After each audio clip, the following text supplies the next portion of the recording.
Salut les STL! Aujourd'hui, nous allons voir la représentation des molécules organiques.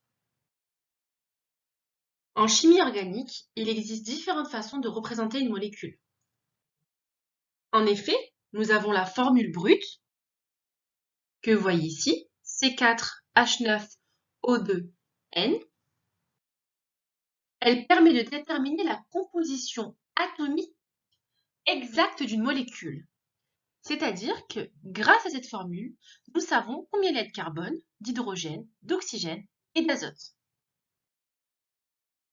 Par contre, elle ne permet pas de montrer les différentes liaisons entre les atomes et l'agencement de la molécule. Il nous faut donc une autre représentation des molécules. La formule développée, que vous voyez ici,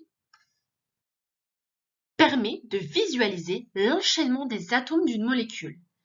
C'est-à-dire que grâce à cette formule développée, nous pouvons voir quel atome est relié avec quel autre atome. Par contre, elle est un petit peu trop longue. Toutes les liaisons covalentes entre les atomes sont représentées par des tirets. C'est ce que vous voyez ici. Nous avons ensuite la formule semi-développée. On la voit ici, sa représentation. Nous avons tout simplement omis de représenter les liaisons CH. C'est-à-dire qu'au lieu de mettre C avec les 3 liaisons covalentes, avec les 3 tirets, nous avons seulement mis CH3. Donc, on simplifie la formule développée en omettant d'écrire les liaisons CH. Nous avons ensuite la représentation topologique, qui est différente des autres représentations.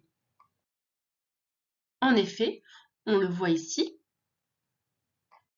cette représentation permet de pousser encore plus loin la simplification d'écriture. Elle permet d'apprécier la structure de la molécule,